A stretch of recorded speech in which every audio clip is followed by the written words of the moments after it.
오늘 창세기 1장 1절에서 5절 말씀을 가지고 빛을 발하라 라는 제목으로 우리 같이 하나의 말씀을 나누고자 합니다. 하나님의 말씀인 성경은 천지 창조를 시작으로 말씀이 기록되어져 있습니다. 창세기 1장 1절에 보니까 이렇게 위대한 선언을 하고 있습니다. 태초에 하나님이 천지를 창조하시니라. 전능하신 하나님께서 온 우주 만물을 창조하셨다라는 말씀으로 성경은 시작되어 가고 있는 것이, 세상은요 우연히 만들어진 것이 아니에요. 그냥 하루아침에 뿅 생겨서 사람들이 뭐 이렇게 생겨나고 모든 식물들이 생겨난 것이 아니에요. 모든 것의 시작은 하나님의 창조로부터 시작되었다라는 것이, 하나님께서는 이 말씀 하나로 우주 만물을 다 만드셨어요. 주님이 말씀하면 모든 것이 다 이루어지게 돼요. 만물의 영장으로 우리의 인간을 지으셨는데, 우리의 인간을 흙으로 빚으시고 그 코에 생기를 후 하고 불어넣었더니 우리가 생명이 되어 사람이 되게 된 것이, 그래서 하나님의 형상대로 지음받은 우리를 하나님이 인간으로 창조하셨다는 거예요. 세상의 그 어떤 동물에게도 하나님의 생명을 주시지 않았어요. 하나님의 기운을 불어넣어 주시지 않았어요. 근데 우리에게, 인간에게만 성령의 능력을 후하고 불어넣어서 우리가 성령, 영적인 존재가 되게 만드셨다는 거예요. 그래서 우리 영을 주셨고 그 영으로 하나님과 대화하고 하나님께 기도하고 하나님을 알아볼 수 있도록 만들어 주시게 된 것이죠. 오늘 성경의 첫 번째로 우리에게 말씀하고 있는 것은 혼돈과 공허의 세계를 말씀하고 있어요. 천지 창조의 선언이 있고 난 다음에 바로 나온 것이 2절에 뭡니까? 혼돈과 공허의 세계가 펼쳐진 것을 우리가 볼 수 있어요. 오늘 1장 2절입니다. 땅이 혼돈하고 공허하며 흑암이 깊음 위에 있다, 이렇게 말씀하고 있어요. 혼돈과 공허는 무질서의 세계를 말하고 있어요. 뭔가 정리되지 않고 모든 것이 다 뒤죽박죽되어 있는 이런 세상이에요. 다시 말해서 하나님의 역사가 아직 이루어지지 않는, 하나님의 역사가 아직 시작되지 않은 그때를 말하고 있어요. 우리 인간의 세계에 공허와 혼돈이 찾아오기도 해요. 자, 하나님이 일하시기 전에 공허와 혼돈이 있었고, 지금 우리 삶의 공허와 혼돈은 언제 찾아오자? 우리가 하나님을 떠났을 때에 공허와 혼돈이 찾아오게 되는 것이에요. 하나님과 멀어지면 멀어질수록 우리 인생은 공허하게 되고 우리의 삶은 혼돈스럽게 되게 되는 것이에요. 인류 역사상 가장 지혜로운 자로 불렸던 솔로몬도 그의 말년에 이런 고백을 하고 있어요. 전도서 1장 2절과 3절. 전도자가 이르되 헛되고 헛되며 헛되고 헛되니 모든 것이 헛되도다. 해 아래서 수고하는 모든 수고가 사람에게 무엇이 유익한가? 라고 말씀하고 있어요. 하나님을 떠난 인생은 모든 것이 헛된 것이에요. 하나님을 떠나서 살아가는 사람들의 모든 삶은요, 모든 것이 헛돼요. 아무리 부를 누리고 아무리 건강하고 아무리 모든 것을 내가 다 누린다고 할지라도 하나님을 떠난 인생은 헛된 인생이다라는 것이에요. 그 누구도 그 무엇으로도 인간의 이 허무함을요 채울 수가 없어요. 왜 그래요? 우리는 죄 가운데 태어나서 죄 가운데 살다가 죄 가운데 죽을 수밖에 없는 죄인이기 때문에 그래요. 우리는 죄인으로 태어나서 그래요. 그래서 이것을 누가 해결해 줄 수가 없어요. 그 누구도 해결해 줄 수가 없어요. 훌륭한 상담가를 찾아가도 해결을 받지 못해요. 또 종교 지도자를 찾아가도 그것을 해결받을 수가 없는 거예요. 이 허무함 속에서 죄와 사망 가운데 우리를 건져내 주실 분은 오직 예수 그리스도 한 분밖에 없다는 것이에요. 예수를 의지하고 살 때에 우리 삶 가운데 모든 죄가 떠나가고 모든 문제가 떠나가고 우리 삶 가운데 하나님의 은혜가 일어나게 되게 되는 것이, 그러므로 우리가 예수를 믿기만 하면요 우리는 죄 가운데서 자유롭게 되는 거예요. 예수를 믿어야 죄가 사해지는 거예요. 예수님만이 우리의 죄를 사할 수 있기 때문에 예수님께 나아가서 하나님, 내 이런 죄가 있습니다, 날 용서해 주세요 기도할 때, 그래 내가 네 죄를 용서해 줄게 라고 하나님이 말씀하심으로 말미암아 우리 죄는 사해져 버리게 되는 것이에요. 그러므로 우리는요 2022년 한 해도 하나님께 매달리는 삶을 살아야 돼요. 하나님과 동행하는 삶을 살아야 돼요. 예수님과 동행하는 삶을 살아야 돼요. 내 뜻대로 내 마음대로 살아서는 안 돼요. 내 생각대로 살아서는 안 돼요. 2021년과 같은 생활을 해서는 안 돼요.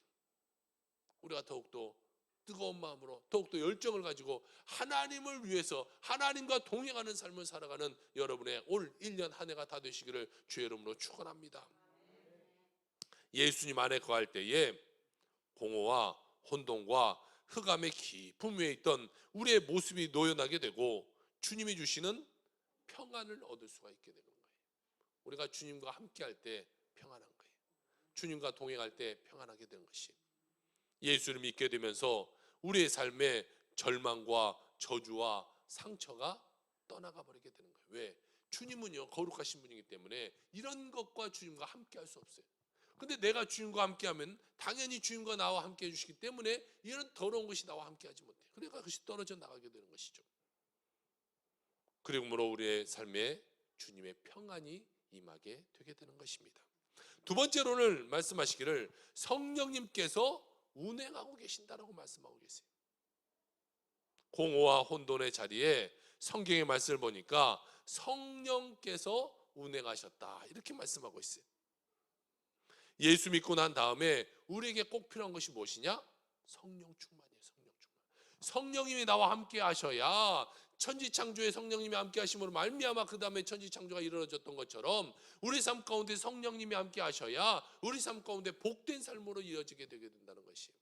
성령이 떠나가 버리면요 그 삶 가운데 하나님의 은혜가 임하지 못해요. 성령께서 운행하셔야 우리의 삶의 모든 문제가 해결받게 되는 것이고 우리 삶 가운데 하나님의 축복이 임하게 되는 것이 오늘 창세기 1장 2절의 말씀을 보니까 하나님의 영은 수면 위에 운행하신다. 이 하나님의 영이 바로 성령을 말하고 있는 거예요. 성령님이 수면 위에 운행하고 계셨다. 하나님의 은혜가 지금 임하고 있는 거예요. 성령님이 임하고 계시는 거예요. 혼돈과 공허 가운데 있는 우리를 하나님이요 그냥 내버려 주시지 않아요. 어려운 가운데 우리가 그냥 살도록 내버려 주지 않아요. 여러분이 절망 가운데 살도록 하나님이 그냥 내버려 주시지 않아요. 하나님이 우리에게 성령을 보내주셔서 우리를 감싸주고 혼돈과 공허와 그 흑암 위에 운행하고 계시게 하셔서 우리의 문제를 반드시 해결해 주신다는 거예요. 여러분 2022년 가운데 성령 충만 받아서 여러분의 모든 삶이 하나님의 축복 가운데 이루어지기를 주의 이름으로 축복합니다. 하나님이 함께 해야 돼요. 성령이 충만해야 돼요. 성령님께서 우리의 갈 길을 인도해 주시기 때문에 성령과 동행하면요 우리가 앞날을 걱정할 것이 없어요. 내가 아니까 걱정하는 거예요. 내가 아니까 무엇을 먹을까 무엇을 입을까 무엇을 마실까 늘 걱정하는 거지요. 하나님은 걱정할 이유가 없어요. 하나님은 다 알아서 하니까 걱정할 이유가 없어요. 여성분들은 대부분 보니까 아침 먹고 나면 점심 뭐 할까 점심 먹고 나면 저녁 뭐 할까 매일 그 걱정하는 것 같아요. 그런데 여러분 보세요. 훌륭한 요리사는요 그런 걱정하지 않을 거 아니에요. 요리사 그냥 탁 만들어서 내놓으면 되니까 별 걱정이 없어요. 근데 우리는 그만한 실력이 되지 못하기 때문에 늘 점심에 뭐 해 먹지 설거지하면서 저녁은 또 뭐 해 먹지 보니까 사모 보니까 맨날 밥 걱정만 하고 사네. 대충 먹자고 해도 맨날 걱정하고 너 점심 먹자마자 또 저녁 걱정하고 저녁 먹으면 또 내일 뭐 먹을까 걱정하고. 여러분 하나님과 함께 하면요 하나님은 모든 것을 다 아시잖아요. 여러분의 미래의 모든 것을 다 주관하고 계시기 때문에 하나님과 동행하기만 하면 걱정할 것이 없어요. 하나님이 시시때때로 여러분에게 다 모든 것을 더해 주시는데 무슨 걱정할 필요가 있겠어요. 이 성탄절 이 드릴을 우리 조건사님이 이렇게 주셔서 아름답게 우리가 이렇게 보고 있어요. 얘가 뭔 걱정하면서 살겠어요. 물을 줄까 말까 뭔 걱정하겠어요. 얘가 때가 되면 제가 알아서 물 주고 또 요즘은요 얘 죽을까 봐서요 낮에 한 번씩 와서 온풍기 뜨고 있어요. 얘 안 죽으라고 나무들이 죽지 말라고. 얘가 겨울의 온도에 엄청 취약하거든. 그래서 올해는 잘 살고 있잖아요. 그래서 얘는 걱정할 것이 없어. 알아서 따뜻하게 해주고 알아서 물 주고. 마찬가지예요. 하나님이 여러분과 관계하시면 여러분이 걱정할 것이 없다.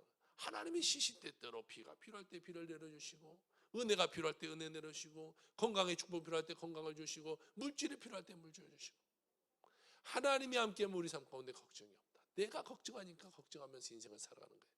여러분의 모든 삶을 하나님께 맡기고 살아가는 여러분의 삶이 되게 주의 이름으로 축복합니다. 하나님 2020년 한번 맡겨보세요. 하나님께. 그리고 올해 말에 정말 내가 맡겼더니 내가 삶이 잘못됐더라, 그러면요 여러분 내년부터 교회 안 다니셔도 돼요. 집에서 그냥 주일날 푹 주무셔도 돼요. 근데 한번 맡겨보시고, 맡겨보면 내가 내 인생을 이끌어 왔을 때와 전혀 다른 삶이 펼쳐지게 되는 거예요. 내가 상상치도 못할 일이 펼쳐지게 되는 거예요. 이스라엘 백성이 애굽에서 430년 동안 노예 생활하면서 그가 출애굽했다가 이 홍해가 가로막혀 있을 때 바다가 열릴 길 누가 알았겠어요? 본인들이 노력해서 아무리 수영해봐야 그것을 넘어가지 못했을 거예요. 돌아서 싸워봐야 이기지 못했을 거예요. 그런데 하나님께 맡기니까요 바다를 열어버려요. 만나와 메추라기가 하늘에서 떨어져요. 이런 일이 어떻게 이루어져요? 여러분, 지금 여러분의 삶을 2020년 하나님께 온전히 맡기고 하나님께서 하신 일을 바라보며 그 영광 가운데 살아가는 여러분의 삶이 되길 주의 이름으로 축복합니다. 큰 문제와 어려움이 이제 우리 삶 가운데는 다 끊어지게 될 것입니다. 모든 문제가 해결되게 될 것입니다. 이제는 우리가 아무것도 할 수 없다, 내가 두 손 들고 포기하는 그 심정으로 하나님께 다 맡겨버리면요 하나님이 여러분의 인생을 이끌어가게 되는 것이, 내가 하려니까 안 돼요. 내가 하려니까. 여러분, 기술자가 와서요 뭔가 이렇게 일을 한다고 생각해 보세요. 내가 돕는다 치고 내가 도와봐야 일이 되지 않아요. 저쪽에 가서 계세요. 안 도와주는 게 도와주는 거예요. 그래. 전문가가 할 때 제일 잘해요. 여러분의 인생을 하나님이 만드셨고 하나님이 이끄셨는데 우리의 인생의 주관자는 하나님이기 때문에 전문가인 하나님께 맡겨야 우리 인생이 제대로 사라져가게 되는 것이, 내가 하려 하지 말고 하나님께 맡기세요. 나의 끝이 하나님이 시작이 되는 것이, 내가 힘을 뺐을 때에 하나님이 나에게 힘 주시게 되는 것이. 베드로가 밤새도록 그물질했는데 잡은 것이 하나도 없었어요. 그때 주님이 말씀합니다. 야, 깊은 데 가서 그물을 던져라. 베드로가 안 던져봤겠습니까? 밤새도록 했는데 어디를 안 던져봤겠어요? 그런데 주님이 말씀하니까 내가 밤새도록 수고했지만 얻은 것이 없어요. 그런데 주님이 말씀하니까 내가 순종해서 한 번 더 해볼게요. 그 말씀에 순종해서 가서 그가 밤새던 그 자리에요. 그런데 그곳에 그물을 내렸더니 그물이 찢어질 정도로 고기가 많이 잡혔다는 거예요. 내가 했을 때와 똑같은 것을 할 때도 하나님의 말씀 듣고 했을 때 내 삶의 결실은 달라지게 되는 것이, 여러분, 내가 계획하고 내 뜻대로 살지 말고 하나님께 맡기고 하나님의 뜻대로 살아가는 여러분의 삶이 되길 주의 이름으로 축복합니다. 그러면 성령께서 우리를 절망 가운데, 고통 가운데, 낙심 가운데, 문제 가운데, 질병 가운데 운행하고 계셔서 그 모든 문제를 다 해결해 주시게 되는 것이, 성령이 오시면 성령의 생명의 법이 우리의 죄와 사망의 법에서 우리를 자유롭게 해방시켜 주신다고 성경은 말씀하고 있는 것이죠. 2022년 한 해 성령 충만함만 받고 죄와 싸워 승리하며 살아가는 여러분의 삶이 다 되시길 주의 이름으로 축복합니다. 그래야 우리가 죄와 싸워서 승리하고요, 마귀가 아무리 우리를 유혹한다고 할지라도 뿌리쳐버리고 주님께 나갈 수 있게 되는 것이, 내가 성령 충만 받지 못하니까요 악한 것이 우리를 늘 와서 속이고 우리를 참수하면 그때마다 우리가 쓰러져 버리게 되게 되는 것이, 우리가 예수 믿거든요 성령 충만 받지 못하니까요 마귀가 늘 찾아오는 거예요. 왜 찾아와요? 마귀가 찾아와서 해볼만 하니까 찾아오는 거예요. 아, 이 사람은 조금만 내가 하면은 예수님께서 떨어져 나가겠구나 생각하니까 마귀가 찾아오는 거예요. 내가 성령 충만해 보세요. 안 될 사람에게는요 싸움도 안 해요. 여러분, 아이들도 보세요. 내가 쟤하고 싸워서 싸울만 하다니까 싸우죠. 아이가 막 등치가 이만한 어른하고 싸우려고 덤비겠어요? 이 사이가 키가 엄청 컸잖아요. 제가 그래요. 야, 너 나하고 싸워서 이길 수 있으면 싸워보자. 너 덤벼봐. 그러면 이제 한 번도 못 덤벼. 아직은 안 돼. 팔씨름도 안 돼요. 제가 주짓수를 배우는데 너 그래 주짓수 배웠지만 한번 해보자. 해봐도 안 돼. 뭘 해도 안 돼. 아직은 저한테 못 덤벼. 자, 싸울만 한 사람한테 싸우지. 아이, 싸워봐야 질 것 같은데 누가 싸우겠어요? 마귀도 마찬가지예요. 내가 얘는 내가 넘어뜨릴 만하다. 그러니까 늘 찾아왔어요. 우리를 참수해. 야, 너 죄졌잖아. 너 문제 가운데 살잖아. 너 예전에 이런 어려움이 있었잖아. 너 실수했잖아. 과거에 실패했잖아. 다 내 삶을 막 들춰내는 거예요. 너도 안 돼, 안 돼, 안 돼, 안 돼. 너는 버림받은 자녀야. 누가 널 인정해 주겠어? 누가 널 사랑해 주겠어? 네가 무슨 교인이야? 우리를 계속해서 막 참수하는 거예요. 마귀가 우리를 찾아와서 물고 뜯어요. 여러분, 그때 우리는 아이고 그래 내가 죄인이지, 아이고 나는 아프지, 나는 문제 가운데 있지, 넘어지지 말고 가슴 피고 당당하게 외쳐야 돼요. 다음 화면 한번 띄워봐 주세요. 우리 한번 이렇게 한번 외쳐봅시다. 한번 따라서 한번 외쳐보세요. 사탄아 물러가라. 흑암의 권세야 물러가라. 나는 복받은 하나님의 자녀다. 존귀한 하나님의 자녀다. 할렐루야. 마귀가 와서 나를 속일 때요, 이 사탄아 물러가라, 나는 하나님의 자녀다 막 외치는 거예요. 그러면요 마귀가 예수님의 이름에 덜덜덜 떨고 쫓겨나가 버리게 되는 거예요. 내가 그것을 받아들이니까 삶에 문제가 일어나는 거예요. 내가 아파요. 내가 어제까지 아팠어. 그런데 오늘 말씀 듣고 그래 하나님이 말씀으로 채찍이 맞음으로 내가 나음을 입었다고 내가 믿었어요. 그런데 마귀가 찾아와. 야, 네가 뭘 나았어? 너 아프잖아. 생각해봐. 너 지금 배 아프잖아. 너 어디 머리 아프잖아. 너 척추 아프잖아. 너 근육 아프잖아. 너 아프잖아. 지금 현상 봐봐. 아프잖아. 아 그래 아프네. 그럼 여러분 지는 거예요. 현상을 바라보지 말고 하나님이 말씀하셨는데 모든 것이 나았다고 그러는데 이 마귀야 떠나가라. 내 생각을 잘못되게 만드는 마귀야 떠나가라고 명령해야 돼요. 명령하면 떠나가는 것이고 받아들이면 마귀가 아이고 좋다고 내 속에 들어오는 거예요. 그리고 계속해서 나는 이제 더 문제로 만들게 되는 거예요. 여러분 마귀가 찾아오던 걸랑 2020년에 말씀으로 물리치고 명령하여 쫓아버리세요. 받아들이지 마세요. 현상이 있다고 해도 내가 물질이 어려움 현상, 목사님 보세요 내 물질이 어렵잖아요. 물질의 어려움 바라보지 말고 하나님의 축복을 주실 것을 바라보세요. 이거를 바라보니까 내 삶이 계속해서 문제예요. 하나님을 바라보면 하나님이 나에게 축복 주실 것인데 이것을 믿지 못하니까 하나님이 주지 못하는 거예요. 아파 있어요. 내가 아파 있어도 내가 예수님이 채찍을 맞아 나음을 입었다라고 명령하는 거예요. 마귀야 나 속이지 마라. 나는 나았다. 아이고 난 아픈데, 아이고 나 내일 무슨 병원 가야 될까, 아이고 어디 가야 될까, 이러니까 계속해서 내 삶 가운데 문제가 일어나는 거예요. 악한 것이 찾아오면 명령해서요, 그것을 이겨내는 자가 돼야 돼요. 현상 바라보지 말고 무엇을 바라봐라? 하나님을 바라봐라. 여러분 2020년 한 해 오직 하나님을 바라보고 살아가는 여러분의 삶이 되길 주의 이름으로 축복합니다. 하나님만 바라봐야 돼요. 복 주신 하나님 바라보는 거예요. 아우 나 이거 안 되고 저거 안 되고 이것들은 이제 2021년에 다 이제 묶어서 버려버리고 이제는 하나님이 주실 축복 바라보는 거예요. 걱정하지 마시고 자녀에 대한 걱정하지 마시고 물질에 대한 걱정하지 마시고 사업에 대한 걱정하지 마시고 하나님이 나의 삶을 열어주셨다 믿음으로 나아가는 여러분의 삶이 되길 주의 이름으로 축복합니다. 우리는 늘 그러므로 성령 충만 받아야 돼요. 성령 충만하면 어떻게 받냐? 주야로 묵상하고 기도하는 것. 우리가 늘 말씀을 묵상해야 돼요. 그리고 기도해야 돼요. 여러분 자동차에 기름 한 번 넣었다고 계속 탑니까? 아니에요. 기름을 또 넣고 또 다 쓰면 또 넣고 그래야 돼요. 마찬가지예요. 우리가 성령 충만 한 번 받았다고 우리가 되는 것이 아니라 재충전 받아야 돼요.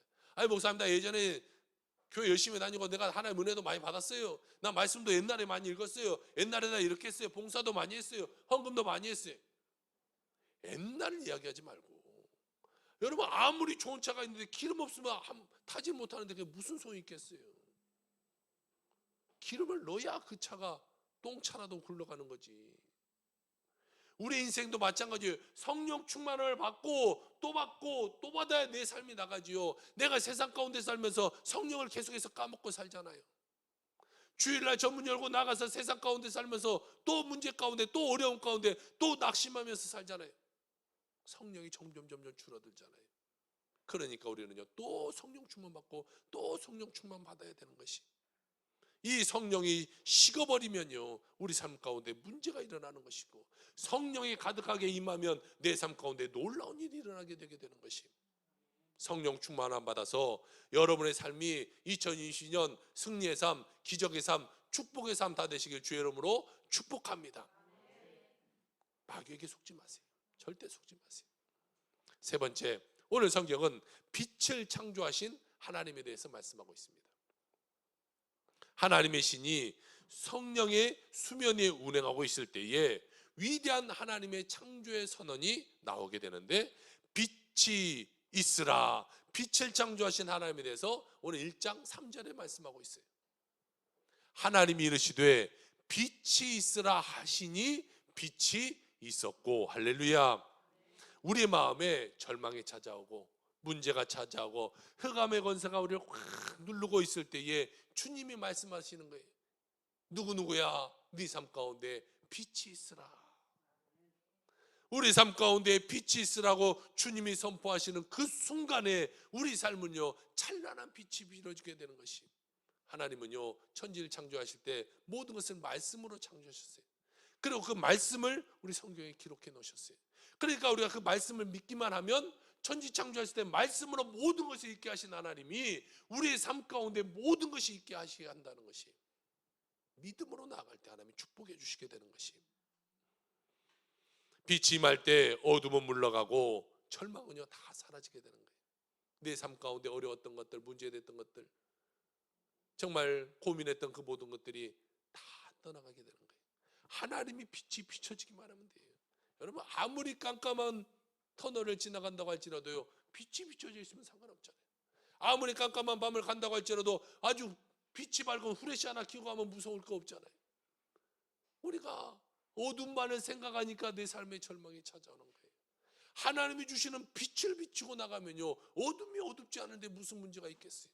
여러분의 삶에 절망이 떠나가게 되는 것이, 죄와 저주와 질병과 고통 가운데 2020년 여러분 삶 가운데 빛이 비춰주시기를 주의 이름으로 축원합니다. 이 빛이 비춰질 때에 여러분의 삶 가운데 축복의 아침이 펼쳐지게 되게 되는 것이, 우리 새동탄 순복음교회 믿음의 성도들은 피곤하고 지쳐있고 상처 입은 사람들에게 빛이 되어주는 여러분의 삶이 되길 주의 이름으로 축복합니다. 우리가 빛을 잃으면 안 돼요. 이 바다에 떠 있는 등대가 빛을 잃으면 무슨 소용이 있겠어요. 우리 크리스찬이 빛을 잃으면 안 돼요. 우리 가정 가운데, 믿지 않는 가족 가운데 빛을 비춰내는 자가 돼야 돼요. 그래서 2020년 나의 빛을 받고 내 가정이 주님께 나오고 내 이웃이 주님께 나오고, 그래서 이 자리가 차고 넘치는, 정말 하나님께 영광 돌릴 수 있는 우리 삶이 되기를 주의 이름으로 축복합니다. 여러분 삶의 빛을 잊지 않기를 정말 주의 이름으로 부탁을 드려요. 늘 빛을 비춰야 돼요. 그래서 여러분을 통하여 아픔 있는 자는 위로받고 또 치료받고, 하나님의 빛을 바람으로 말미암아 여러분의 삶과 가정과 모든 여러분의 이웃의 삶 가운데 하나님의 은혜가 동일하게 임하길 주의 이름으로 축복합니다. 일제 35년 동안 일본 사람들이 우리 대한민국 사람들을 정말로 많이 괴롭혔어요. 너무 힘들게 하고 모든 것을 착취하고 때로는 많은 사람들 죽이기도 했어요. 얼마 전에 뉴스를 보니까 일본이 이 사도광산이라는 것을 유네스코 문화유산에 지정하려고 한다고 그래요. 그 후보가 됐다고 그래요. 그런데 그 탄광에는 우리 한국 사람들이 많이 끌려가서 임금도 받지 못하고 먹을 것도 제대로 먹지 못하고 많은 사람이 죽어갔던 그 곳이 바로 그것이, 정말 이 일본이라는 나라는요, 참 제 개인적으로 봐도 참으로 미운 나라예요. 좀 뭔가 별로예요. 정말 뭐 생각하는 것도 별로인 것 같고 하는 일이 별로인 것 같아요.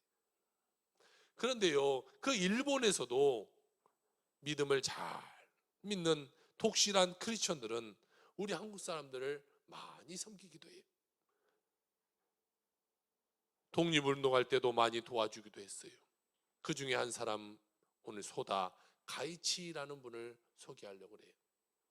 이분은 자애로운 고아의 아버지라 불렀던 분인데, 현재 이 양화진 묘지에 가면은 약 500명의 이 선교사들이 그곳에 묻혀져 있습니다. 그런데 그곳에 유일하게 일본인으로 묻혀 있는 분은 바로 이 소다가이치 한 분밖에 없어요. 1867년 그는 일본에서 태어나요. 그래서 초등학교 교사를 지나게 돼요. 그러다가 그가 대만에 가서 독일계 공장에서 일을 하게 됩니다.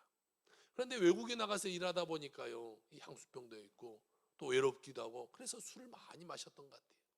그래서 늘 술에 취해서 인생을 살았어요. 그러던 어느 날도 술에 만취해서 길을 가다가 길에 쓰러져서 그냥 길에서 잠을 자고 있었어요. 그런데 다음날 눈을 떠보니까 자기가 어디 좋은 여관에 와서 지금 잠을 자고 있는 거예요. 어떻게 된 일인지 가서 주인에게 물어봤어요. 내가 어떻게 여기 와 있습니까?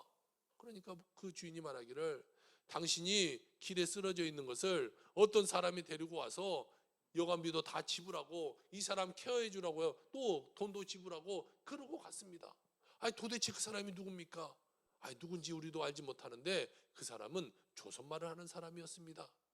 그래서 그 사람이 이분이 그래 내가 한국의 빛을 갚으러 가야겠다라고 작정하고 그가 한국에 옵니다. 1905년 한국에 들어와서 그때부터 그가 뭐하냐? 한국에 있는 고아들을 그가 섬기기 시작해요. 3.1 운동할 때에 독립운동을 하던 그 사람들을 돕기도 하고요. 일본에 가서 한국 사람을 탄압하는 것을 그만 좀 하라고 막 항의하는 탄원서도 올려요. 또 한국에서는요 고아 1000명을 그가 케어하기도 해요. 일본 사람으로서 일본에 가서는 그는 일본 사람에게 탄압을 받아요. 아유 저 사람은 일본 사람도 아니다. 우리 일본이 왜 한국에 가서 저러고 있느냐. 또 한국 사람한테는 좋은 소리 못 들어요. 저 사람은 이중인격자다. 일본 앞잡이다. 그리고 우리 한국 사람한테 인정 못 받아요. 일본 사람에게도 인정 못 받고 한국 사람에게도 인정 못 받는 그런 모습이 되었어요. 그러나 그는요 묵묵히 버려진 고아들을 해방될 때까지 훈련해서 한국의 훌륭한 일꾼으로 그가 키워내기 시작해요. 해방되고 나선 나는 이제는 일본의 복음화를 위해서 일본에 가서 사역하겠다고 해서 일본에 가서 복음을 전하기 시작해요. 그리고 그가 이제는 나이가 먹어 임종이 가까울 때가 되었어요. 그러자 그는 나는 이제 한국에 가서 묻히고 싶다라는 생각이 들어 한국에 있는 한경직 목사님한테 전화를 걸고 한경직 목사님이 그를 초대해서 한국에 오게 됩니다. 92세의 나이로 한국에 와요. 그리고 1962년 그가 세상을 떠나 주님의 품에 안기게 돼요. 그런데 그때는요 일본과 한국이 아직으로 정식적으로 이런 모든 수교가 이루어지지 않았어요. 외교가 정상화되지가 않았어요. 그럴 때에 한국의 19개의 단체가 공동으로 이분을 사회장으로 치러주자라고 그들이 앞장서요. 그리고 한국 정부가 일본인 최초로 문화 헌장을 추사하기도 합니다. 이 선교자 묘지에 가면 그의 묘비가 있는데 그 묘비에는 이런 말이 쓰여 있어요. 소다 선생은 일본 사람으로 한국인에게 일생을 바쳤으니 그리스도의 사랑을 몸으로 나타냅니다. 그리고 양쪽에 보면 이 추모시가 적혀 있는데 추모시는 이런 말이 적혀 있어요. 언손 품어주고 쓰린 마음 만져주니 일생을 길다 말고 거룩한 길 걸었어라. 고향이 따로 있던가 마음 둔 곳이오늘.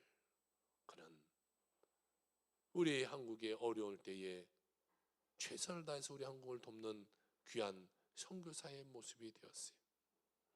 예수님이 그 마음 가운데 들어오니까 그 술 먹고 늘 쓰러져 잠을 잤던 그가 사랑의 빛을 발하는 자가 되었어요. 남이 알아두든지 알아두지 않든지 그는 주님의 마음으로 고아 1000명을 돌봤어요. 그는 많은 아이들에게 어둠 가운데 있는 아이들에게 생명의 빛을 발하고 치료의 빛을 발하고 사랑을 비치는 하나님의 일꾼으로 일생을 살아가게 되었어요. 2022년 여전히 코로나19가 창궐할 겁니다. 이제 이 오미크론이 더 많아지면 몇천 명까지도 하루에 나올 수 있다고도 말해요.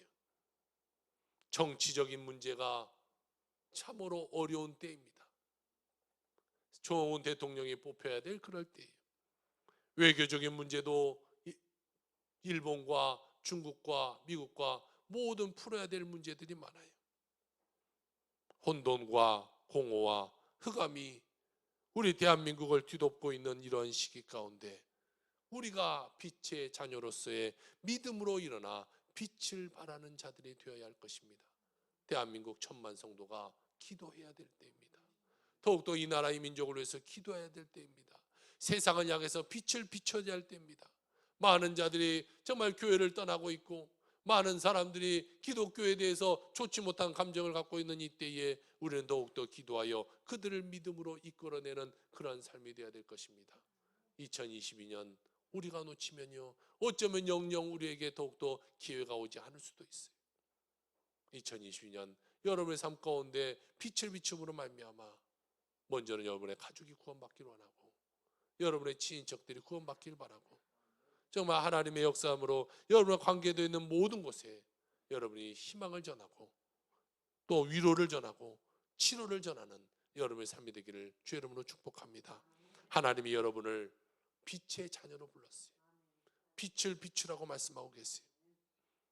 그 자리에서 그냥 옛날의 모습으로 머물러 있지 말고 성령의 충만함을 받아서 위대한 믿음의 사람 되어서 2022년 한 해 정말 빛을 비추는 귀한 크리스천의 모습으로 살아가는 여러분의 삶이 다 되시기를 주의 이름으로 축원합니다. 아멘. 기도합시다.